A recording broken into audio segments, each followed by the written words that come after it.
자, 지난 시간부터죠. 우리가 율법과 복음의 문제를 다루고 있습니다.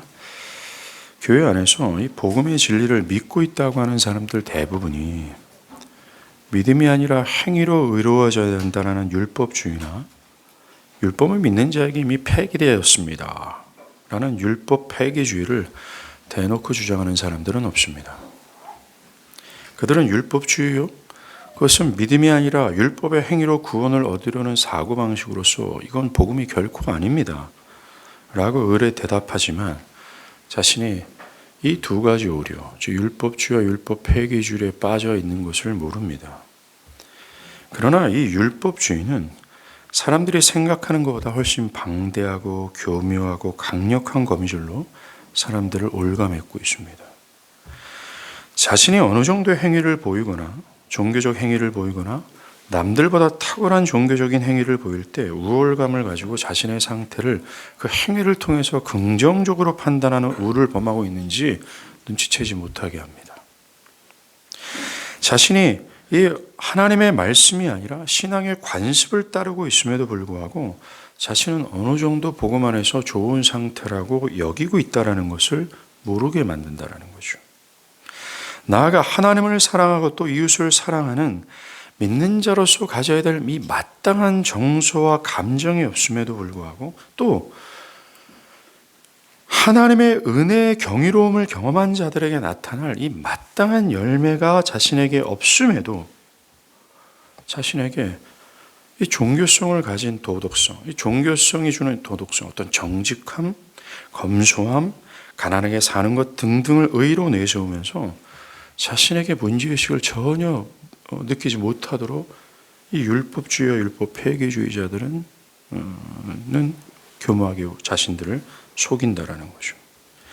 우리는 이 교묘함에 구약의 뛰어난 종교인들을 이 교묘함이 구약의 뛰어난 종교인들을 지옥의 형벌로 이끌었다라는 것을 잘 알고 있습니다. 구약의 바리새인들의 모습이 자신에게 분명히 있음에도 깨닫게 하지 못할 정도로 율법 폐기주의와 율법주의라는 두 가지 오리는 상당히 교묘하고 방대하며 강력하다라는 겁니다. 분별하기가 굉장히 어렵다라는 거예요. 뿐만이 아닙니다. 이 양상은 복음의 진리를 듣고 지금껏 내가 신앙을 올바르게 하지 않았다라는 것을 각성한 이후에 이제 더 열심히 노력하고 더 잘해야겠다는 결단을 하는 사람에게서 발견됩니다. 이 각성이 자칫 율법주의로 이끌어서 자신이 제대로 하지 않고 있다라는 정죄 속에서 이 선한 양심을 가진 자들의 구원을 흔들고 그리스도 안에서 얻어진 기쁨과 감사를 빼앗아 그들을 절망과 두려움으로 이끌어버리는 거예요. 반대로 이 복음이 소개하는 하나님의 후하심과 넉넉하심, 긍휼과 자비의 풍성하심을 자기중심성으로 왜곡하여 줘서 하나님의 후하시니 내가 원하는 대로 내가 원하는 방식에 따라 내가 신앙해도 되겠다라는 방종주의, 즉 율법 폐기주의로 그들을 이끌었다라는 겁니다. 이런 의식은 개인의 삶 전체에 스며들고 그들의 영혼을 뒤틀어 하나님의 은혜에서 멀어지게 한다라는 겁니다. 더 나아가 지옥의 형벌 앞에 있는 그가 마치 구원받은 자로 착각을 하게 하고 하나님의 사랑을 온전히 얘기하고 누린다고 하면서 그는 하나님의 법을 묵살하면서 지옥의 형벌로 달려가는 자로 만들 수 있다는 것입니다. 이 율법 폐기와 이 율법주의, 이 복음과 이 율법의 문제는 사실 마틴 토가 얘기하는 것처럼 너무나도 어렵고 분별하기 정말 애매모호한 거예요. 그러하게 우리는 이것을 노력해야 됩니다. 이것을 우리는 잘못된 방향으로 심지어 우리가 지난주에 얘기한 것처럼 또 오늘도 얘기할 거지만 하나님에 대한 왜곡된 사상을 우리에게 가져다 줄 수 있다는 겁니다. 우리가 이 율법주의에서 해방되기 위해서는 율법의 뿌리가 무엇인지를 알아야 돼요. 이 율법주의를 양산한 그 옛날의 사단의 작업을 무효화시켜야 됩니다. 이 율법주의 뿌리를 알기 위해서는 우리는 에덴 동산까지 거슬러 올라가야 됩니다. 우리가 읽은 이 본문을 보세요. 에덴 동산에서 뱀은 아담과 하와에게 하나님이 악의에 가까운 마음으로 그들을 제한하려 한다라는 거짓말을 내뱉었습니다. 하나님께서 에덴의 수만 가지 선물을 다 누리라고 명령하신 후에 오직 한 가지 금지사항만을 명령했음에도 불구하고 하나님의 그런 후하고 선의를 완전히 무시한 채 마귀는 하나님이 너희를 동산 모든 나무 열매를 먹지 말라고 하시더냐? 라고 의도적으로 악에 찬 거짓말을 했어요. 오늘 보면 2장 16절과 17절의 순서를 한번 보십시오. 하나님은 먼저 에덴 동산의 모든 것을 다 허락하시는 후하고 넉넉하신 선물을 허락하셨고 오직 한 가지 금지사항만 말씀하셨을 뿐입니다. 근데 마귀는 매우 의도적으로 악에 찬 거짓말을 가지고 하나님이 모든 동산 나무를 낭매실만을 먹지 말라 하시느냐?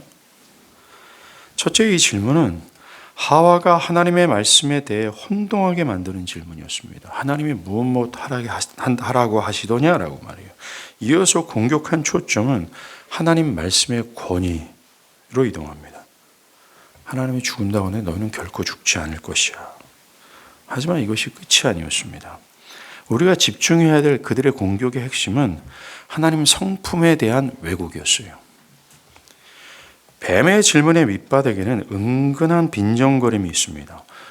너희를 사랑한다며, 너희를 위한다며, 너희를 사랑한다고 하면서 기쁨과 즐거움을 금하고 너희를 제한하는 하나님이 무슨 사랑과 은혜의 하나님이야. 아무것도 허락하지 않고 그저 순종만 하라고 하잖아. 처음에는 하와는 이것에 대해서 저항했지만 하와의 귀는 하나님의 말씀에 닫혀버렸습니다. 뱀의 전술은 하나님이 본래 선악과에 관해 말씀하신 의도를 잃어버리게 하고 하와가 그 나무를 본즉 먹음직도 하고 보암직도 하고 지혜롭게 할 만큼 탐스럽게 한 나무를 봤을 때에 보이는 것에 따라 해석하도록 한 겁니다. 즉 하나님의 뜻과 말씀을 온데간데 없도록 하고 자기의 주관과 판단에 따라 세상을 보고 해석하게 만들어버린 거예요. 자연스럽게 하와는 하나님이 즐기라고 허락하시고 누리라고 명령하신 에덴의 수만 가지 선물을 보지 못하고 도리어 먹음직도 하고 보암직도 하고 지혜롭게 할 만한 것을 하지 말라는 한 가지 명령에만 집중하게 됩니다. 내가 좋아하는 그리고 내게 좋은 것을 하지 말라는 그 하나님으로 왜곡된 인상을 갖기 시작했어요. 오직 한 가지 나무만 먹지 말라는 명령만 바라보고 하나님을 나를 제한하시는 분으로 왜곡해버렸습니다. 본래 하나님의 명령의 첫 번째는 사랑과 은총을 누리라고 하는 것이었어요. 그리고 이후에 한 가지만큼 했습니다. 그런데 뱀의 전술은 금지 명령 하나의 시선을 고정시키게 만든 거예요. 선악을 알게 하는 나무의 열매를 먹지 말라. 네가 먹는 날에는 반드시 죽는다. 여기에 말입니다. 이제 하와의 눈에는 오로지 금지 명령 하나만 보이기 시작합니다. 금지된 나무 하나를 보기 시작하자 바로 자신 가까이 주변에 있는 하나님이 동산 전체를 허락한 수만 가지 선물, 질비하게 널려 있는 것이 전혀 보이지 않게 시작하는 거예요. 마귀의 거짓말은 하나님의 선함을 보는 눈을 완전히 가렸어요. 이제 그녀의 눈엔 하나님은 옹졸하고 악한 입법자고 판관으로만 보이기 시작하는 겁니다. 그녀의 마음에 하나님의 법은 즐기고 누리라는 명령은 사라지고 오직 금지된 명령 하나만 남았고 그것으로 하나님께서 선한 것을 주시고자 하는 법과 하나님의 은혜로운 성품을 분리시켜버리는 겁니다. 이제 그녀는 하나님이 전혀 자신을 위하지 않는다고 생각하는 것에 이르렀습니다. 그녀는 늘 눈앞에 바라보고는 근시안적 사람으로 변해버렸어요. 저는 우리의 삶에도 여전히 마귀의 거짓말이 계속해서 울려 퍼지고 있으며 우리를 속입니다. 마귀의 거짓말로 인해서 영원하면서도 확고한 하나님이라는 이 선물, 그것과 그와 함께 주어진 수만 가지 은혜와 혜택들을 전혀 인식하거나 감사하지도 못하고 자신이 겪고 있는 한 가지 금지사항만 보게 되는 거예요.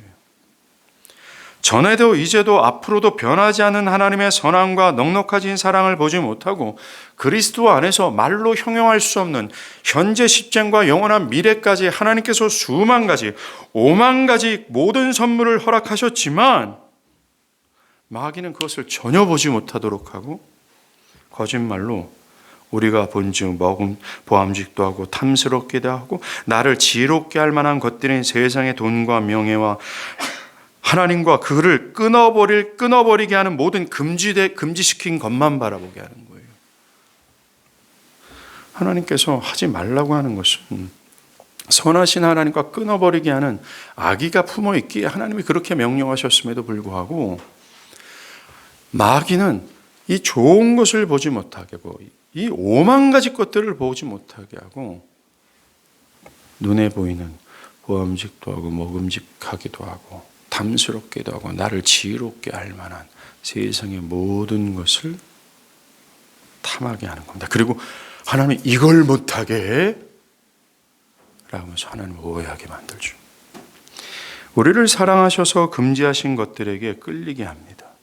하나님과 함께 주어진 모든 좋은 선물은 세상의 모든 것을 능히 거절할 만큼의 가치가 있음에도 불구하고 마귀는 우리를 눈에 보이는 것에 따라 판단하고 살아가도록 우리를 이끈다라는 거죠. 그것을 통해 하나님 왜 이렇게 나를 제한하시고 내가 하고 싶은 것을 하지 못하게 하시는가? 라며 하나님을 악의적인 분으로 오해하며 투정을 부리기 시작한다는 것입니다. 여기에서 나타난 하나님에 대한 인상이 뭔지 아십니까? 사람을 싫어하는 이 신에게서 뭐든 받으려면 값을 치르고 얻어야 된다는 사고방식이에요. 하지만 하나님은 절대로 그런 분이 아닙니다. 하나님께서는 아담과 하와를 모든 피조물 중에 가장 영화롭게 창조하셨고 에덴 동산의 수만 가지 열매를 그들이 무엇을 해서 그들이 자격이 있어서 허락하신 것이 아니라 먼지에 불과한 그들에게 모두 다 내어주셨어요. 마치 이런 겁니다. 하나님은 나에게 서울 전체를 가지라고 말씀했습니다. 너희가 쉬고 싶을 때는 남산 밑에 있는 신라호텔 스위트룸에 그냥 문만 열고 들어가면 되고 거기에 수정되는 모든 천사들이 너희를 섬기게 될 거다. 너희가 필요하다면 저 삼성 본관에 가서 창고의 문을 열고 거기에 쌓이는지 모릅니다. 제가 수백억 원의 돈을 갖다 써라. 그 모든 것을 지배하고 모든 것을 정복하고 모든 것을 누리라 말씀하셨습니다. 그런데 저 개운사 안에 있는 솔방울 하나만은 건들지 마라라고 말씀하셨어요. 이렇게 후하고 넉넉하신 하나님을 완전히 제껴버리고 솔방울 하나를 먹지 말라고 하시는 그 하나님의 명령을 왜곡하여서 저것 하지 말라고 하나님은 그렇게 옹졸하고 조잡하며 마치 억압적인 판관자와 같은 분이야 라고 오해하게 만든다는 겁니다. 하나님께서 먼지에 불과한 인간에게 그 모든 것을 누리라고 말씀하신 이유는 그걸 허락하신 이유는 한 가지 이유 때문입니다. 사랑 때문이었어요. 하나님이 그를 사랑하고 또 그들이 하나님을 사랑하기를 원하셨고 그 사랑의 관계가 자라나기를 원하셨습니다. 하나님은 이런 사랑을 위해서 인간을 하나님의 형상대로 지음으로 그들 마음 안에 하나님의 법을 따르고 싶어하는 성향, 하나님의 법을 따르려고 하는 의지, 하나님의 법을 지킬 수 있는 능력을 심으셨어요. 그런 하나님의 형상을 가지고 그들은 한 가지 금지사항이 아주 쉽게 순종함을 통해 내가 피조물이고 하나님이 나의 주권자이심을 인정함으로 사랑이 자라나게 했습니다. 한 가지 금지사항, 선악을 알게 하는 나무의 열매는 먹지 말라고 명령하셨어요. 인간은 이 하나의 금지사항의 순종함을 통해 내가 하나님을 사랑하고 있음을, 하나님이 나의 주권자임을 고백함으로 말미암아 하나님을 사랑하기를 원하셨습니다. 그냥 기계적인 것이 아니라 의지적으로 하나님을 믿고 사랑하는 점을 보여주고 싶어 순종하기를 원하셨습니다. 그런 것을 통해서 인간이 더욱더 하나님을 사랑하고 하나님께서 그들을 사랑하는 이 사랑의 깊이가 더 깊어지기를 원하셨어요. 이 금지사항을 엄밀히 따져서는 그들을 위한 것이었습니다. 그러나 하나님은 그것뿐이 아닙니다. 하나님은 그들에게 복을 주시길 원하셔서 에덴의 모든 것을 다 주셨고 즐기라고 명령했습니다. 그들에게는 오직 한 가지 금지사항만 있었어요. 그럼에도 불구하고 마귀의 거짓말로 인해 하와의 머리와 가슴에 스며든 것은 풍성하신 사랑과 은혜의 하나님이 아니라 옹졸하고 제한적이며 엄격하기만 한 하나님이라고 하는 하나님에 대한 깊은 의심이었습니다. 이 의심은 결국 하나님에 대한 반역으로 이어지죠. 하나님의 법, 금지사항이었던 이 선악과를 먹어버리는 겁니다. 하나님의 법을 어겨버린 이 하와의 율법 폐기주의는, 다시 말해서 하나님의 법 안 지켜도 돼, 내 맘대로 살아가도 돼라는 이 율법 폐기주의의 뿌리는 사실상 하나님은 어떤 조건을 갖춰야 하는 하나님으로 오해하는 율법주의였어요. 율법 폐기주의의 뿌리가 율법주의였다라는 겁니다. 하나님의 뜻은 난 따라 살지 않을 거예요. 난 내 마음대로 내가 원하는 대로 살아갈 거예요. 하나님 미쳤냐, 내가 그분을 나의 주권자로 삼게. 나는 내가 하나님이야 라는 이 율법 폐기주의 사상의 뿌리가 바로 율법주의라는 겁니다. 즉 하나님을 오해한, 하나님을 왜곡되이 생각하는, 거기서부터 기원됐다라는 거예요. 그러하기에 이 율법 폐기주의와 율법주의는 한 기원으로서 둘이 하나라는 거예요. 그 율법주의 때문에 이해력이 떨어지고 감각이 무뎌져서 하늘 아버지를 향한 사랑이 식었습니다. 그녀는 더없이 후하는 아버지를 두고도 투정을 부리는 아이처럼 굴었어요. 그냥 이렇게 말하는 셈입니다. 하나님 나에게 아무것도 안 주잖아요. 모든 스스로 얻으려고 하잖아요. 그게 뭐가 하나님의 선해요? 라고요. 이런 사고의 뿌리에는 하나님의 사랑에 대한 오해, 하나님의 성품에 대한 오해였습니다. 뱀이 하와의 머리와 가슴과 의지 속에 일으킨 변화는 바로 하나님이 사랑을 가지시고 주신 그의 법, 금지 사항과 그분의 은혜롭고 후한 성품을 분리시킨 거예요. 하늘 아버지의 사랑과 은총의 의도를 가지고 그들을 위해 주신 이 율법을 듣지 않고 하지 말라고 하는 율법 자체만 바라본 겁니다. 하나님께서 율법을 주신 이유는 그들을 향한 사랑이었고 그들을 위한 것이었는데 그 자체를 다 하지 말라 율법 자체에만 집중한 겁니다. 결국 하나님에 대한 의심으로 바뀌죠. 넉넉하신 하나님을 옹졸하고 사랑이 없는 신으로 전락시킨 겁니다. 이제 하와에게 하나님은 노력으로 사랑을 얻어야 되는 존재가 되어버렸어요. 내가 무엇을 해야, 내가 어떤 조건을 갖춰야 그가 나에게 어떤 것을 주겠다 하는 존재로 바뀌어버렸습니다. 오늘날에도 신앙의 여러 명령들이 있잖아요. 무엇을 하라, 무엇을 하지 말라. 그 모든 명령은 우리를 영원한 생명의 나라로 인도하고자 하는 사랑의 명령입니다. 자기를 총체적으로 부인하고 십자가를 지고 주님을 따르라 라는 이 율법 전체의 핵심을 꽉 집어서 우리에게 던져준 이 핵심적인 명령은 우리를 위한 명령이에요. 그의 영혼에게 최상의 선물인 하나님을 주시고자 하는 의도가 있는데 사람들은 마귀의 거짓말에 속아서 그 선한 의도를 전혀 보지 못하고 그저 하지 말라는 명령에만 집중해서 하나님을 자신을 괴롭히고 자신의 것을 가져가고 자기를 굴욕적인 사람으로 만들고 자신이 하고 싶어하는 것을 하지 못하게 하는 고약한 분으로 여기는 왜곡된 사고를 갖기 시작하는 겁니다. 자신을 괴롭히는 하나님, 자신을 따른다. 하나님을 따르다가는 내가 하고 싶고 누리고 싶고 가고 싶은 방향을 가지 못하게 할 것으로 오해하는 거예요. 마치 어린아이에게 부모가 사랑의 의도를 가지고 이것저것을 충고하면서 금지사항을 얘기하지 않습니까?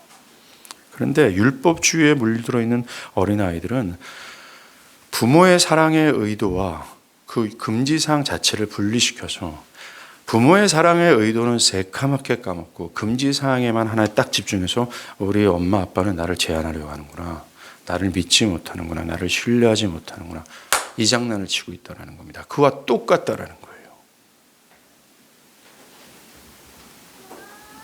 이렇게 하나님의 넉넉하심과 우리의 삶을 향한 하나님의 사랑 가득 찬 계획을 보지 못하는 것이 율법주의예요.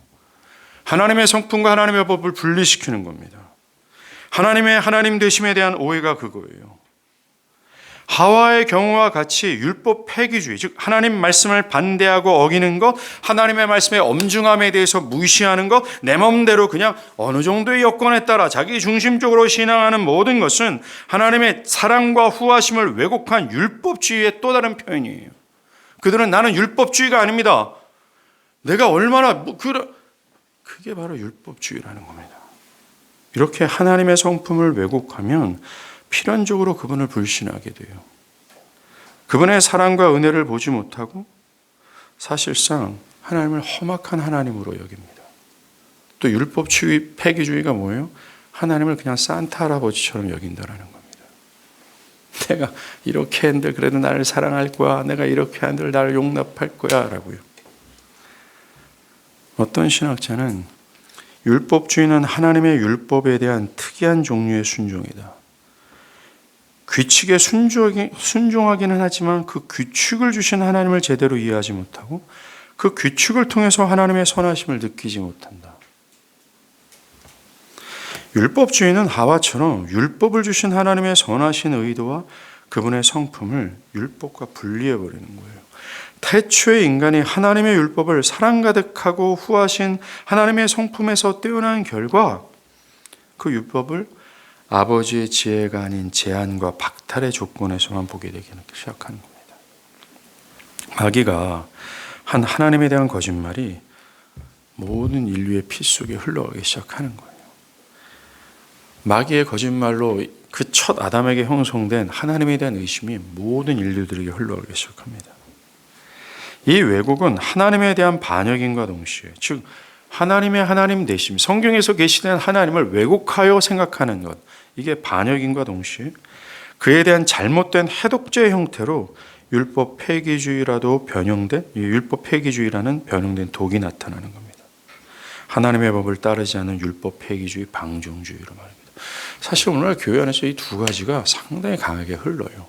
그 모든 것의 원인은 하나님의 하나님 되심에 대한 이해의 부족입니다. 엉뚱한 하나님을 섬기고 있는 거죠. 즉 하나님을 섬긴다고 하면서 자기가 형상화된 우상을 섬기는 우상 숭배의 죄를 범하고 있는 겁니다. 참된 신자가 아닌 모든 사람의 커플을 벗겨내면 그 안에 자리 잡고 있는 게 뭔지 아십니까? 바로 이 율법주의예요. 하나님에 대한 이상한 오해, 하나님에 대한 자기 멋대로의 어떤 형상화. 그가 무슨 말을 하든지 상관없이 그의 마음에는 하나님에 대한 왜곡된 사고가 있어요. 그렇지 않다고 말하는 것은 더 심한 형태의 자기 기만일 뿐입니다. 이처럼 율법주의는 단순히 율법을 바라보는 시각의 문제가 아니라 율법을 주신 분인 하나님에 대한 왜곡된 시각 그 자체가 문제라는 거예요. 율법주의는 인간의 정신 속에서 하나님에 관한 진리를 바꿔 거짓으로 바꾼 결과예요. 율법주의에 빠지면 하나님이 우리에게 좋은 것을 뺏어가는, 특히 우리의 기쁨을 파괴하는 거대한 경찰처럼 하나님이 보입니다. 마귀가 주는 거짓말은 보암직도 하고 먹음직도 하고 탐스럽게도 하고 나를 지혜롭게 할 만한 것들이거든요. 이것 하지 말라고 내 즐거움을 빼앗잖아. 이것 하지 말라고 내가 하고 싶은 걸 하지 못하게 하잖아. 이것 하지 말라고 하나님이 후하냐? 그렇게 옹졸해. 이것 하지 말라고 하나님이 그리스도를 주시기까지, 와, 제가 이걸 어떻게 설명해야 될까요? 하나님의 아들을 주셨다라는 것과 그 아들과 함께 수만 가지 선물을 우리에게 주셨다는 이것을 어떻게 설명하고 어떻게 보여드려야 될까요? 그것을 전혀 모르고 하나님을 그렇게 오해하는 겁니다. 하나님을 영화롭게 하는 것이 그분과 그의 법을 영원히 즐거워하는 것이 아니라 하나님을 영화롭게 하는 것은 자신의 모든 기쁨을 잃어버리는 것으로 왜곡되이 생각하는 겁니다.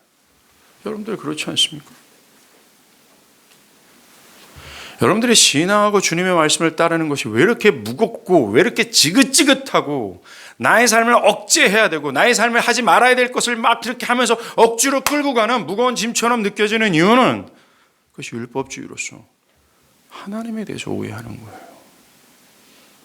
그 넉넉하고 후하시고 긍휼과 자비가 풍성하시고 그리스도 안에서 우리의 모든 것을 우리에게 후히 주시는 하나님에 대한 인상이 왜곡되어 있다는 겁니다.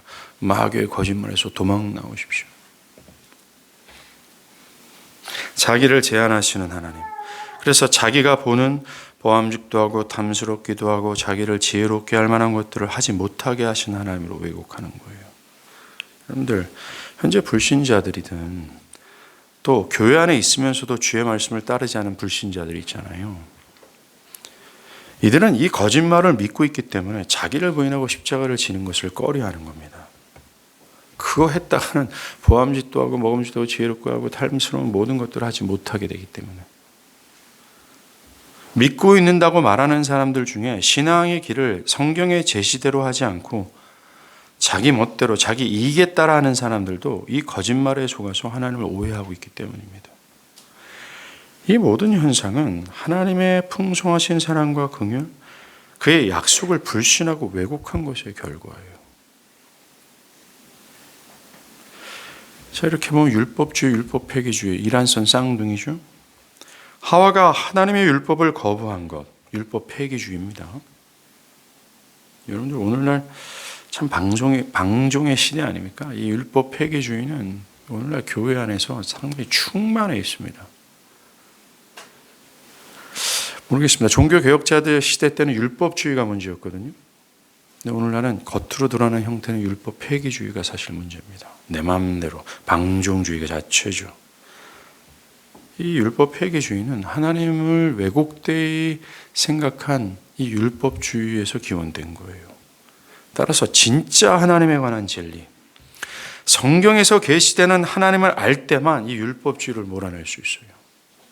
하나님을 영화롭게 하는 것이 그분의 후하심과 선하심을 알아 그분을 영원히 즐거워하는 것이며 우리가 그분 안에 받은 모든 것을 누리는 길이라는 것이 바로 진리입니다.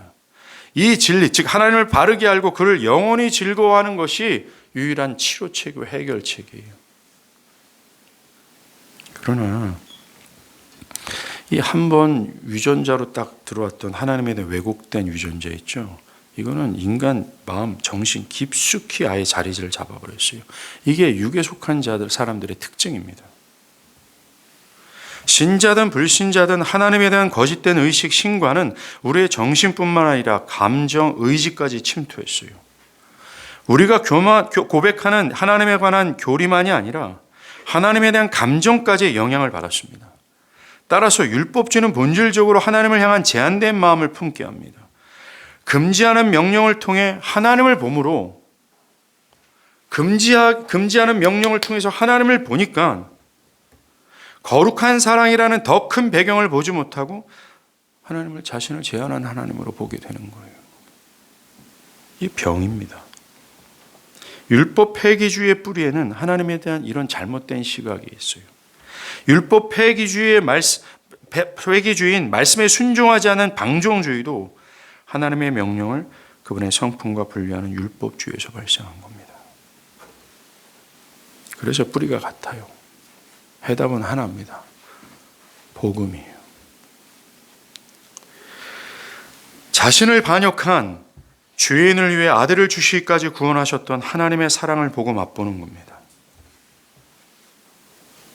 그 아들은 자신의 모든 것을 우리에게 내어주셨다는 그의 은혜를 보고 맛보는 거예요. 율법의 행위가 아니라 오직 믿음으로 의롭다 여겨주시는 이 영원불변한 언약을 주신 하나님의 방법에 놀라는 겁니다. 이 복음을 통해 드러난 후하시고 선하시며 자비와 공의를 풍성하신 하나님에 대해 알고 그를 영원히 즐거워하는 거예요. 이게 유일한 치료책입니다. 한마디로 하나님의 하나님 되심을 제대로 알고 거기에 놀래 자빠져 하나님이 그의 최상의 기쁨이 되는 것, 이것이 아니면 우리는 율법주의와 율법 폐기주의 율법주의라는 마귀에게 거짓말로 만들어진 기독교에서 허적거리다가 결국은 영원불면의 지옥으로 떨어지게 되는 거예요. 멀쩡하게 연락의 신앙생활하고서 나는 하나님의 영광을 위해서 연락에 희생하면서까지 섬긴다고 생각했던 사람이 마태복음 7장에 보면 하나님께서 난 널 모른다 라고 하면서 그를 지옥의 형벌로 떨어뜨리는 장면이 있잖아요. 이게 바로 율법주의자였습니다.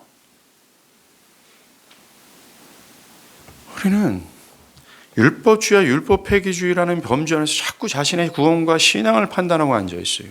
그것 때문에 우월감을 갖고 그것 때문에 절망합니다.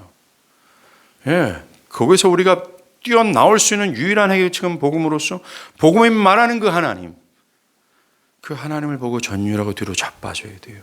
그리고 그를 최상의 범으로 여기며 그의 사랑과 후하심 속에서 하나님을 즐기는 것, 그 외에는 없습니다.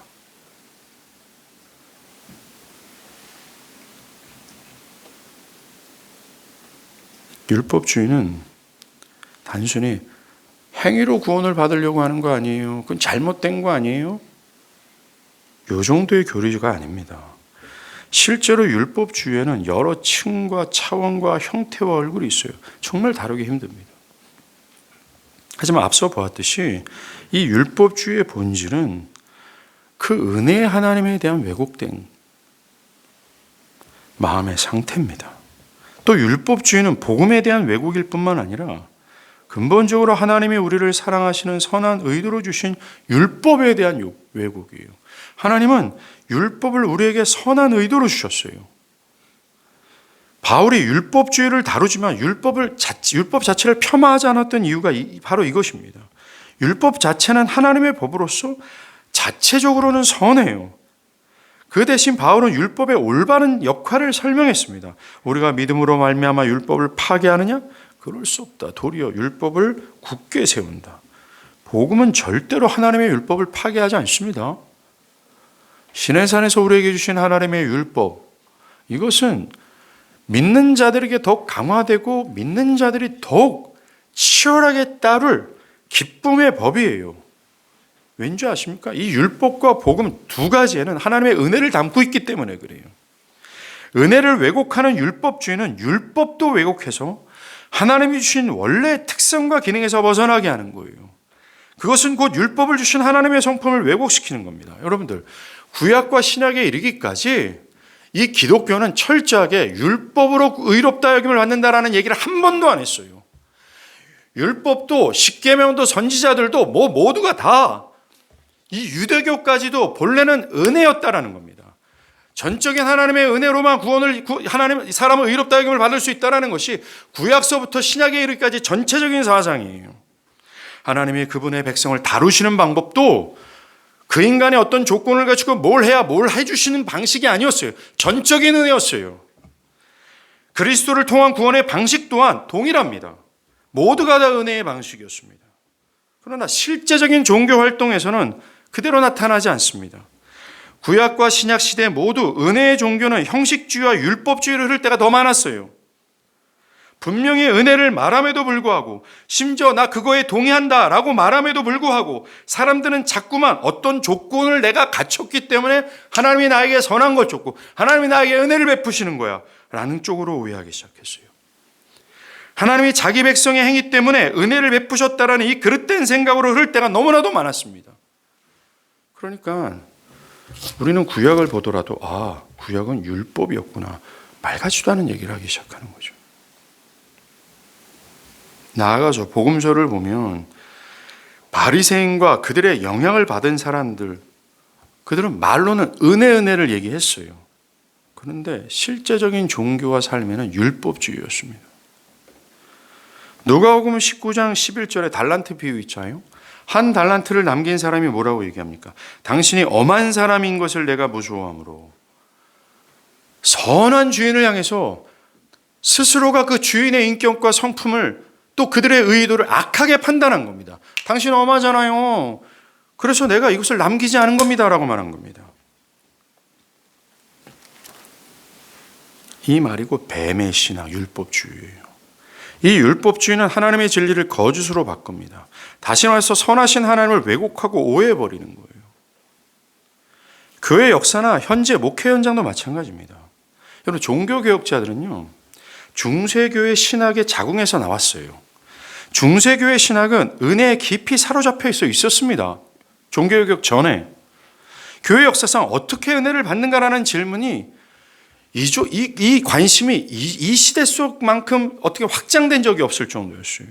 그러나 이 종교개혁자들은 은혜라는 말이 가득한 곳에서 율법주의가 더 판을 칠 수 있다는 점을 포착을 했습니다. 다른 말로는, 다들 말로는 은혜를 외쳤지만 그것은 전혀 은혜가 아니었어요. 당시 사람들은요, 개개인에게 주입된 은혜와 함께 지가 연락에 노력하는 것을 어느 정도 하면 자기가 완전한 의에 이룰 수 있다라고 하는 의식을 갖고 있었습니다. 여러분들 안에도 그렇지 않습니까? 그 당시 칭의 개념이 이랬어요. 근데 아니잖아요. 칭의는 각 신자가 은혜와 협력하면 얻을 수 있는 선물이 아니에요. 칭의는 그리스도를 믿음으로 말미암아 그리스도인으로서 삶을 딱 시작할 때 선포하는 하나님의 선언입니다. 칭의를 인간의 노력으로 정의한 중세신앙에서는 여러분 구원의 확신이 어떻게 있을 수 있겠어요? 절대로 불가능합니다.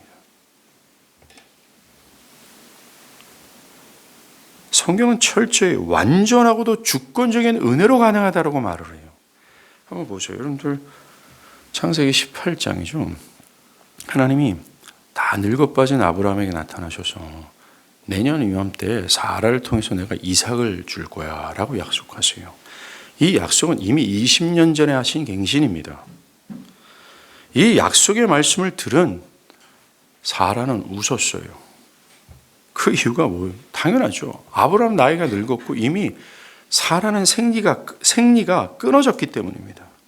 자신들이 아들을, 자식을 바랄 수 있는 입장이 아니었기 때문에 그래요. 근데 이게 18장에서만 하는 거 아니라 17장에서도 또 했어요. 내년 이맘때, 1년을 계속 가리켰어요. 내년 이맘때 사라를 통해서 내가 아들을 줄 거야 라고 언약을 했습니다. 그런데 하나님께서 이 불신의 사람들, 내가 이런 자격이 없는데 어떻게 아들을 낳을 수 있어? 이거 웃기는 얘기야. 라는 이 불신의 사람들에게 언약을 준 그 1년 동안 무슨 일이 발생하는 줄 아십니까? 분명히 두 차례나 걸쳐서 내년 이맘때 사라를 통해서 아들 줄 거야 라고 하나님이 약속하고 또 하셨는데 그 약속을 들었던 아브라함이요, 그랄 땅에 가서 아비멜렉 왕 앞에 갑니다. 아비멜렉이라는 왕이 다스리는 그랄 땅에 가요. 근데 사라가 이쁘니까 또 뭐라 그래요? 그 20년 전에 했던 죄를 똑같이 하는 겁니다. 네가 이쁘니까 이 땅의 놈들이 너 빼앗아가고 나 죽일까 봐 너 내 아내라 말하지 말고 내 누이라고 얘기하라. 파렴치함입니다. 아주 남편으로서 무자격적인. 근데 더 중요한 건 뭐냐면은 이 사라가 언약의 자궁이라고 얘기했고 요 인간 통해서 이삭을 줄 거라 하나님이 약속했는데 이 자궁을 버리는 거죠. 언약을 버리고 앉아 있는 겁니다. 2번이나 했음에도 불구하고 하나님이 약속을. 불신 그 자체예요. 그래서 그랄 왕이 사라를 가져갑니다. 바로 그때예요. 하나님이 이 불신의 죄악된 인간을 위해서 하나님이 그들을 위해서 일하기 시작합니다. 당신의 언약을 보호하기 위해서 당신 스스로가 일하기 시작해요. 그랄 왕 아비멜렉이 사라를 가져가자 그날 밤에 나타나서 야 이놈아, 이 사라 아브라함의 아내야 라고 말씀하세요. 당신의 언약을 스스로 보호하신 거예요. 그리고 그런 패역하고 파렴치한 아브라함에게 하나님은 아비멜렉을 통해 엄청난 재산을 하사합니다. 됐다 많이 줘요. 그리고 곧바로 21장으로 넘어가자마자 하나님이 아브라함에게 약속하신 대로 사라가 이삭을 낳으니라 라고 말해요. 우리는 먼저 이 일을 통해서 자격 없는 자를 위해 일하시는 하나님, 자격 없는 자가 하지도 않고 도리어 그들을 위해 하지도 않았고 도리어 불신과 죄악 가운데 있음에도 불구하고 그런 자를 위해 스스로 언약을 보호하시고 당신의 백성을 사랑하셔서 당신의 백성을 사랑해서 그 언약을 성취하시는 선하신 하나님에 대해서 감탄하게 되는 거예요. 하나님 이렇게 선한가? 이렇게까지 그들을 위해서 언약을 지키셔야 되는 신실하신 분인가? 라고 말합니다. 그래요. 아브라함이 예수 그리스도를 모형화하는 이 약속의 씨를 받는 데 있어서 아브라함 한 게 뭐가 있습니까? 아브라함이 한 건 하나밖에 없어요. 죄밖에 없습니다. 그런데 하나님께서 나는 아들 줄 거야라는 이 언약을 근거로 해서 언약 스스로 보호하고 언약 스스로를 일방적으로 지켜나간 거예요. 바로 전적인 하나님의 은혜라는 것을, 기독교가 어떤 종교라는 것을, 하나님이 어떤 하나님이라는 것을 이 사건 하나를 통해서도 확실하게 보여주고 있어요. 하나님은 이스라엘 백성이 어떤 모습을 갖췄기 때문에 그들을 당신의 백성으로 삼은 것이 아닙니다. 그런데 하나님의 은혜로운 선택을 받은 것이 점점 특권의식으로 변하는 거예요. 그분의 은혜를 무색하게 해버리는 겁니다. 구약시대의 백성, 바리새인, 종교교육 이전의 교회, 안타깝게 종교교육 이후의 교회도 그런 생각을 했었어요.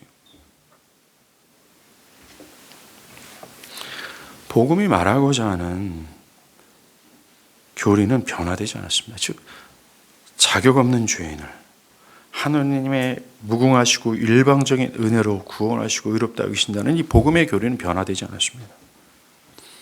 그런데 현실은 그렇지 않아요. 신구약 성경 전체가 은혜라고 말함에도 불구하고 계속해서 현실 속에서는 다 율법주의며 율법 폐기주의로 막 혼인동되고 혼용되고 이상하게 해석, 이런 현상이 오늘날에도 계속되는 겁니다. 목회자가 전하는 대로 성도들이 고백한다는 생각, 나아가 성도들이 목회자가 전하는 것에 사로잡혀 있다는 생각은 순진한 생각이 될 정도예요. 설교를 듣는 사람이 설령 복음의 교리를 말로 고백한다 해도 모두가 다 하나님의 은혜의 경이로움 속에서 고백하는 것이 아닐 가능성이 많습니다. 은혜에 사로잡힘 없는 고백이 진리예요. 그냥 믿습니다라고 말하는 겁니다. 기계처럼. 그냥 믿습니다 말해요. 그의 심령은 메말라서 하나님을 사랑하는 것이 없는 율법주의 범주에 빠져 있어요. 즉 복음이 뭐라고 얘기합니까? 율법주의 유일한 책임 복음은 그리스도를 통해 드러난 하나님의 선하시고 후하시고 넉넉하신 것, 오직 죄인을 믿음으로만 의롭다 여기신다라는 이 하나님의 유일무이한 구원의 방법을 통해서 경이로움에 빠져서 하나님이 그렇게 선하셔, 하나님이 그렇게 사랑과 은혜가 풍성해, 이것을 전인격적으로 전율하고 뒤로 자빠져서 하나님을 최상의 기쁨으로 여기며 그 기쁨 속에서 자기를 뭉개가면서 하나님을 따르는 것이 영광스럽다라고 말하는 게 복음이지 않아요. 이게 기독교 교회 안에 있는, 교회 안에서 지금 졸고 있으면서도 예배하고 있는 사람들의 모습 속에서 나타나야 될 삶의 양상이고 열매잖아요.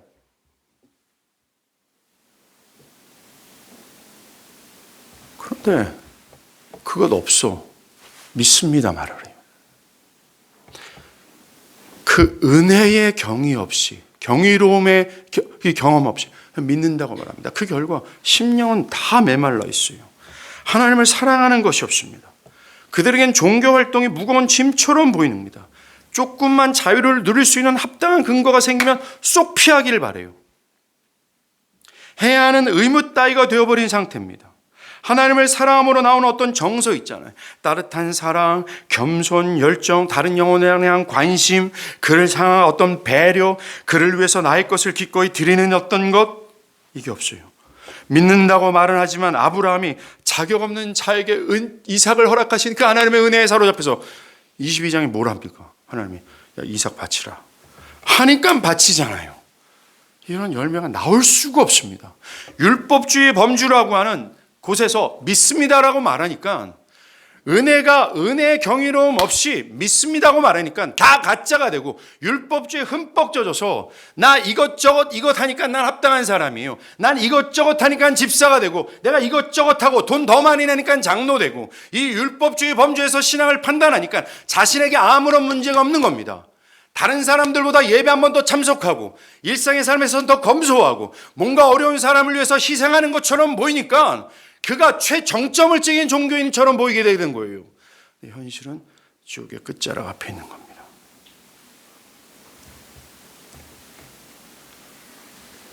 이 율법주의는 정말로 철저한 종교인으로 만들어요. 하나님을 사랑하고 하나님을 사랑할 때 나타나는 고린도전서 13장에서 나오는 사랑이죠. 사랑은 오래 참고 온유하며 투기하지 아니하며 기꺼이 다른 사람을 위해서 희생하는 이 고귀한 사랑의 정서와 감정이 그 사람, 그 인간에게 나오지를 않아요.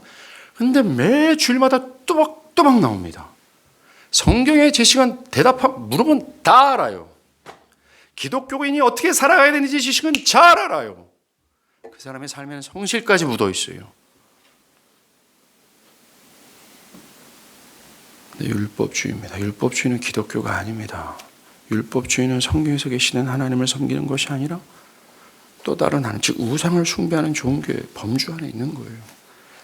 우리는 이걸 분별해야 됩니다.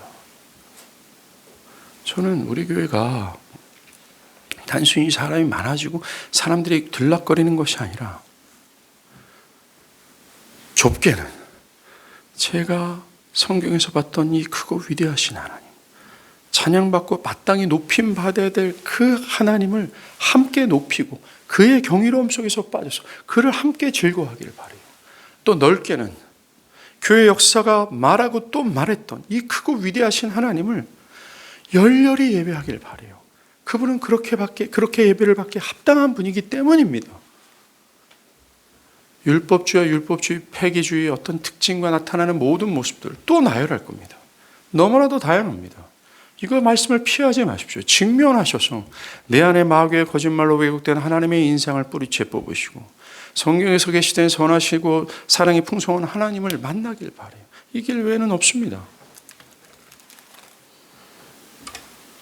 어떤 사람은 신앙의 각성을 했다고 하면서 이제 더 열심히 노력하겠어, 더 잘해야 되겠어 라고 말합니다. 이런 각성한 사람의 본능 잘 알고 있습니다. 그렇게 말하는 것이 얼핏 옳아 보입니다. 자신이 실패했던 것을 깨달으며 더 잘해서 실패한 것을 만회하고 싶은 것이 옳지 않겠습니까? 하지만 이게 뭔지 아세요? 뱀의 논리예요. 이것은 낡은 율법주의 정신을 배가한 것뿐입니다. 아버지의 사랑 속으로 돌아가기 위해 스스로 노력해야 된다는 생각이 한때 율법주의자였던 탕자의 자연스러운 본능이에요. 우리는 자신이 잘못했다는 각성을 한 이후에 우리를 사랑하시는 하나님의 선의를 기억해야 돼요. 그분께서 왜 나를 각성하게 하셨나? 그분의 선한 의도, 나를 사랑하셔서 그 사랑이 더욱 커져서 세상 최고 기쁘신 하나님을 보고 맛보고 누리는 의도를 깨달은, 야, 나 같은 자를 이렇게 사랑하시네, 나 같은 자를 거저 받아주시네, 나 같은 자를 사들을 주시네. 이 하나님의 선의를 깨달은 것이 우선입니다. 그리고 탕자처럼 아버지 곁으로 가까이 가야 돼요. 그 사랑 속에서 그 사랑 속에 흠뻑 져서 하나님을 사랑함으로 말미암아 뭘 해야 되는 겁니다.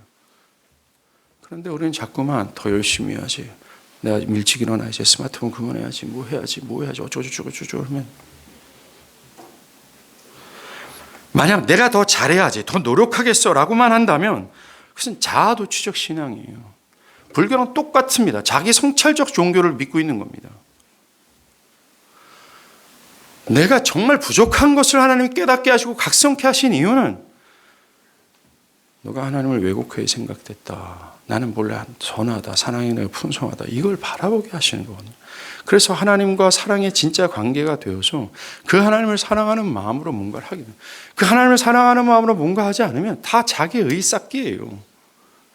다 하나님, 그 사랑하는 마음으로 하지 못하면 절망해서 자기 자신에 대한 실망감으로 절망하는 겁니다. 그가 뭐 하나님의 영광을 내가 훼손했구나, 하나님께서 은혜로 허락하신 이 모든 이 하나님의 은혜를 내가 막 묵인시켜버렸구나, 나의 죄가 그렇겠구나, 그것 때문에 안타까워하는 게 아니라 내가 설정한 수준에 내가 도달하지 못했다라는 자기 절망 속에서 헤매다 그냥 가는 겁니다.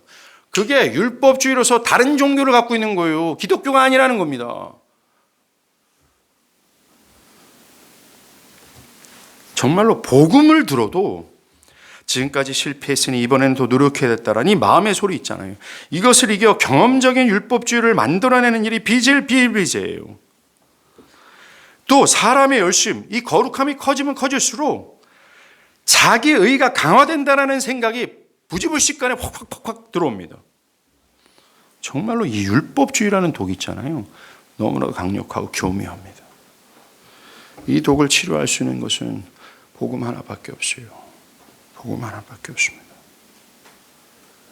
마지막으로 이 얘기를 해볼게요. 여러분들, 창녀가 있습니다. 모든 사람들에게 죄인이라고 손가락질을 받죠.